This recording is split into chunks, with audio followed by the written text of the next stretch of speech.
नाम, जब उसके नाम से ही अगर हम अंडरस्टैंड करें तो ड्राइव का मतलब है किसी चीज़ से निकालना। माखज, इसको उर्दू में जो है वो टर्म यूज़ की जाती है, माखूज इकाइयाँ। तो माखूज मतलब किसी चीज़ से अखज़ करना, किसी चीज़ से निकालना।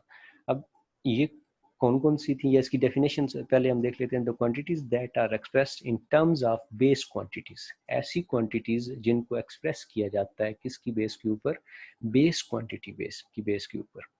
वो क्वांटिटीज जो बेस क्वांटिटी की बेस के ऊपर क्या की जाती हैं, बनाई जाती हैं, डिराइव की जाती हैं या एक्सप्रेस की जाती हैं, उनको एक्सप्रेस करने के लिए बेस क्वांटिटीज़ का यूज़ किया जाता है, उसका इस्तेमाल किया जाता है।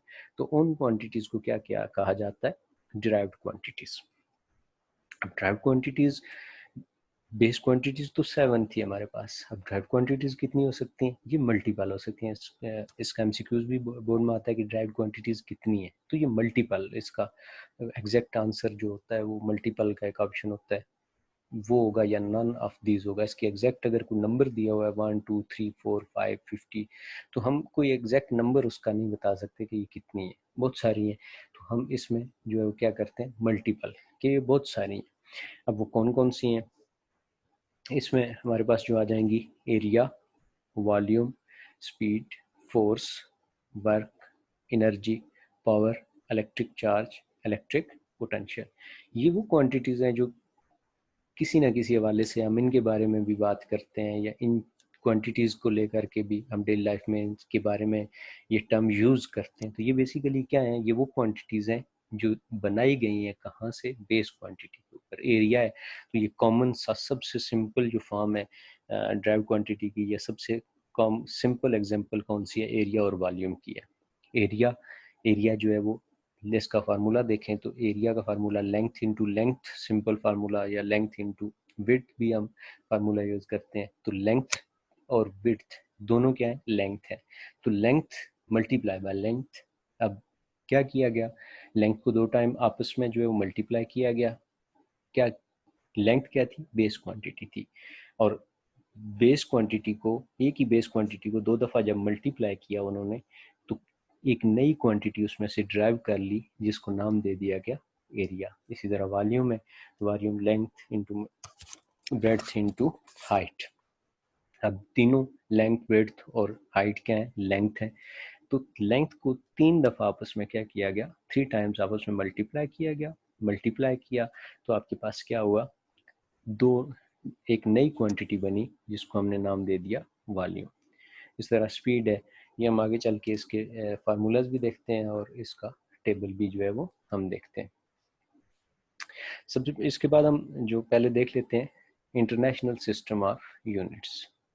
इंटरनेशनल सिस्टम ऑफ यूनिट्स का world wide system of measurement is known as international system of unit. पूरी दुनिया के अंदर एक मेजरमेंट का जो कॉमन सिस्टम यूज किया जा रहा है, वर्ल्ड वाइड सिस्टम है, ये किसी एक रीजन में नहीं है, किसी एक स्पेसिफिक रीजन का नहीं है, बल्कि ओवरऑल वर्ल्ड वाइड के अंदर इसकी टर्म्स यूज़ की जाती हैं और इन टर्म्स को हर कोई अंडरस्टैंड करता है, चाहे वो साइंटिफिक इंफॉर्मेशन शेयर करने के लिए हो, चाहे वो डेली लाइफ में एक दूसरे से कम्युनिकेट करने के लिए हो, या चीज़ों का जो है शेयरिंग के लिए हो, या कुछ चीज़ लेने के लिए हो, या टेक्निकल इंफॉर्मेशन आपने एक दूसरे के साथ शेयर करनी है, तो आप इन सिस्टम इस सिस्टम को यूज़ करके, इसके यूनिट्स को यूज़ करके आप क्या कर सकते हो, एक दूसरे से इंफॉर्मेशन, साइंटिफिक इंफॉर्मेशन शेयर करते हो। इसकी definition, the 11th General Conference on Weight and Measure held in Paris in 1960 adopted a worldwide system of measurement called International System of Unit. The International System of Unit is commonly referred as SI. 11th General Conference जो कि Paris में मुनक्किद हुई थी 1960 में, और इसमें एक commonly एक सिस्टम अडॉप्ट कर लिया गया वेट और मेजरमेंट से रिलेटेड। उस सिस्टम को जो 1960 में अडॉप्ट किया गया था 11 जनरल कॉन्फ्रेंस में वेट और मेजरमेंट की पेरिस के अंदर, उस सिस्टम को कॉमनली एक नाम दिया जाता है जिसको हम क्या कहते हैं, एसआई सिस्टम या इंटरनेशनल सिस्टम ऑफ यूनिट। इससे पहले हर रीजन के लिए अपने अपने सिस्टम थे, ब्रिटिश सिस्टम था, CGS सिस्टम था, MKS था। तो ये वो सिस्टम थे जो स्पेसिफिक कुछ एरियाज में या कुछ रीजन में जो क्या किए जाते थे, एक वहाँ पे उनको फॉलो किया जाता था। और अगर कोई इन्फॉर्मेशन शेयर करते थे तो वो आपस में एक दूसरे को, वहाँ के लोग या वहाँ के जो साइंटिस्ट थे या वहाँ की जो सिस्टम था उसके मुताबिक उसको क्या कर लिया जाता, वो अंडरस्टैंड कर लेते थे। लेकिन मसला ये आ रहा था कि पूरी दुनिया के अंदर हर बंदा उस सिस्टम से फेमिलियर नहीं था। तो साइंटिस्ट ने इस बात की ज़रूरत महसूस की कि हमें एक ऐसा सिस्टम लेकर आना चाहिए जो कॉमनली यूज्ड हो, अपनी इंफॉर्मेशन को एक दूसरे से इंफॉर्मेशन शेयरिंग के लिए, टेक्निकल हो चाहे वो साइंटिफिक इंफॉर्मेशन हो या डेली लाइफ में हमारा एक दूसरे के साथ जब इंटरेक्शन हो, तो हमें एक दूसरे से अपनी कुछ चीज़ें लेने के लिए, कुछ चीज़ देने के लिए क्या करना पड़े, हमें अगर एक दूसरे इंटरेक्शन हो तो हमें कोई ऐसा सिस्टम चाहिए जिसको हम कॉमनली क्या कर सकें, अडॉप्ट कर सकें या उसको यूज़ कर सकें। तो उस बेस के ऊपर एक सिस्टम लेकर आया गया, जिस सिस्टम को क्या कहा जाता है, SI सिस्टम या इंटरनेशनल सिस्टम ऑफ यूनिट्स। अब इस सिस्टम की मौजूदगी में हम जितने भी यूनिट्स फॉलो करेंगे या जितनी भी क्वान्टिटीज के यूनिट्स फॉलो करते हैं वो इस सिस्टम के मुताबिक जो है वो फॉलो करते हैं। जिस तरह दो तरह की क्वांटिटीज हम पहले देख चुके हैं, तो उनसे करस्पॉन्डिंग हम इसके यूनिट सिस्टम इंटरनेशनल के मुताबिक देखेंगे। फर्स्ट कौन से हैं, base unit. The unit that describe base quantities are called base units. ऐसे यूनिट्स जो बेस क्वांटिटीज को डिस्क्राइब करते हैं या बेस क्वांटिटी के करस्पॉन्डिंग है, उन यूनिट्स को हम क्या कहते हैं, बेस यूनिट्स। अब बेस यूनिट्स कितनी बेस क्वांटिटीज थी, हमारे पास 7 बेस क्वांटिटीज थी। जितनी हमारे पास बेस क्वांटिटीज थी, हर क्वांटिटी के अलॉन्ग हमारे पास उसका एक स्पेसिफिक अपना उसका क्या होगा, एक यूनिट होगा जो सिस्टम इंटरनेशनल के मुताबिक हमें बताया गया है कि इस यूनिट, इसकी इतनी अमाउंट है या इसका इतना, इसको इस तरह जो है वो डिफाइन किया गया। उसको स्पेसिफिक जब इन 1960 में एक सिस्टम दिया गया, तो बेसिकली उनको मेयर्ड करके, उनको मोर प्रिसाइज, मोर एक्यूरेटली मेयर करके, पहले उनकी मेजरमेंट ले करके एक जो है वो पहले निकाले गए, फिर उसके ऊपर क्या किया गया, एक सिस्टम बनाया गया। सबसे पहले उन्होंने, साइंटिस्ट ने खुद मेजर किए और उसकी बाकायदा डेफिनेशन जो है वो उन्होंने डिफाइन की कि किस तरह हम डिफाइन करेंगे। 1 सेकंड कितना टाइम होगा, 1 किलो केजी कितना मैस होगा, 1 मीटर कितनी लेंथ होगी, इसी तरह 1 मोल कितना होगा, 1 केल्विन कितना होगा। तो ये सारे डिफाइंड है, इनकी एक स्पेसिफिक पूरी जो है वो मोर प्रिसाइज डेफिनेशन उन्होंने पहले जो है वो एक्सपेरिमेंटल और थ्योरेटिकल उसके ऊपर वर्क करने के बाद क्या किया गया, डेफिनेशन दी गई। अब इसके सिंबल और नाम देख लेते हैं। लेंथ, लेंथ का सिंबल L और इसका यूनिट क्या है, मीटर। लेंथ की जब बात करेंगे सिस्टम इंटरनेशनल के मुताबिक इसका यूनिट क्या है, मीटर, और उसका सिंबल क्या है, M। दूसरी क्वांटिटी हमारे पास मैस। मैस का सिंबल क्या है, कैपिटल M, और उसका यूनिट क्या है, केजी, किलोग्राम। किलोग्राम उसका नाम है और सिंबल उसका यूज करते हैं केजी। इसके बाद टाइम, टाइम का सिंबल T। टाइम के लिए जो यूनिट यूज किया जाता है वो क्या यूनिट था, SI के सिस्टम इंटरनेशनल के मुताबिक सेकंड। S से उसको रिप्रेजेंट करते हैं, SEC से भी रिप्रेजेंट करते हैं। इसके बाद आ गया टेम्परेचर।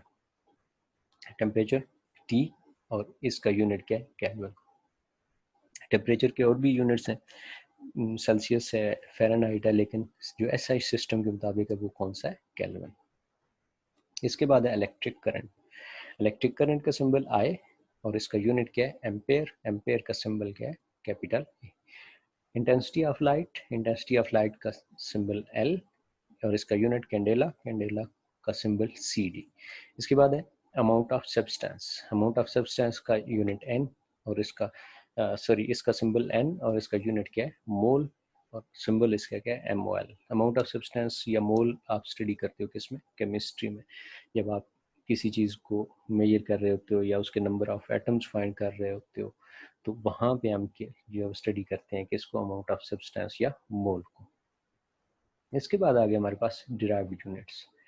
डिराइव्ड यूनिट्स जिस तरह बेस यूनिट्स किसके, बेस क्वांटिटी को रिप्रेजेंट करते थे, इसी तरह डिराइव्ड यूनिट किसको रिप्रेजेंट करते हैं, डिराइव्ड क्वांटिटीज को। जितनी भी डिराइव्ड क्वांटिटीज हैं उनकी हर क्वांटिटी का अपना एक स्पेसिफिक यूनिट है, जो किसकी बेस के ऊपर निकाला गया है, उस ड्राइव्ड क्वांटिटी के फार्मूला के मुताबिक, जो उसका फार्मूला था, उस फार्मूला के अंदर जो क्वांटिटीज़ यूज़ हो रही थी, उन क्वांटिटीज़ के यूनिट्स को लेकर के एक जो है वो नया यूनिट बनाया गया।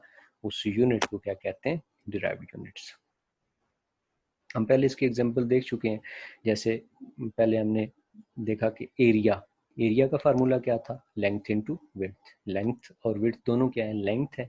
अब लेंथ भी बेस क्वांटिटी है, विड्थ भी बेसिकली क्या है? लेंथ है। तो दोनों क्या हो गए हमारे पास? Base quantity. एक लेंथ, उसका यूनिट मीटर, दूसरी लेंथ का unit metre. Metre multiply by metre क्या हो गया? Metre square. तो एरिया का यूनिट क्या बना?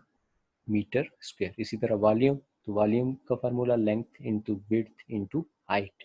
लेंथ का यूनिट मीटर, विड्थ का यूनिट भी मीटर, हाइट का यूनिट भी metre. Metre multiply by metre, metre square. Metre square multiply by metre, metre cube. ये क्या है हमारे पास? वॉल्यूम, एरिया, ये हमारे पास डिराइव्ड क्वांटिटीज हैं और उनके यूनिट्स को हम क्या कहते हैं? Derived units. हम कुछ एक फार्मूला देख लेते हैं डिराइव्ड क्वांटिटीज के, जो हम फिर आगे जो है वो उनके यूनिट्स देखेंगे कि किस बेस के ऊपर डिराइव्ड क्वांटिटीज के यूनिट्स बनाए गए या किस तरह उनके यूनिट्स को बनाया गया। सबसे पहले ये वेलोसिटी। वेलोसिटी का जो फार्मूला है वो क्या है? Velocity is equal to displacement divided by time. Displacement क्या होता है? दो पॉइंट्स के दरमियान शॉर्टेस्ट डिस्टेंस को हम क्या कहते हैं? डिस्प्लेसमेंट कहते हैं। अब डिस्प्लेसमेंट जब दो पॉइंट्स के दरमियान डिस्टेंस की मेजरमेंट कर रहे हैं तो वो हम किस में करेंगे? मीटर्स में करेंगे। तो उसका मतलब है डिस्प्लेसमेंट हमारे पास क्या है? लेंथ है। दो पॉइंट के दरमियान क्या है? लेंथ। इसी तरह टाइम, टाइम दो पॉइंट्स का के दरमियान मूवमेंट, जो एक पॉइंट से दूसरे पॉइंट तक पहुंचते हुए जो टाइम लिया गया या जो टाइम लगा, वो इंटरवल जो है वो उसको क्या कह रहे हैं? टाइम। अब डिस्प्लेसमेंट या लेंथ, ये किस में हमने स्टडी किया था? हम बेस क्वांटिटीज में हमने देखा था कि बेस क्वांटिटीज में 7 जो बेस क्वांटिटी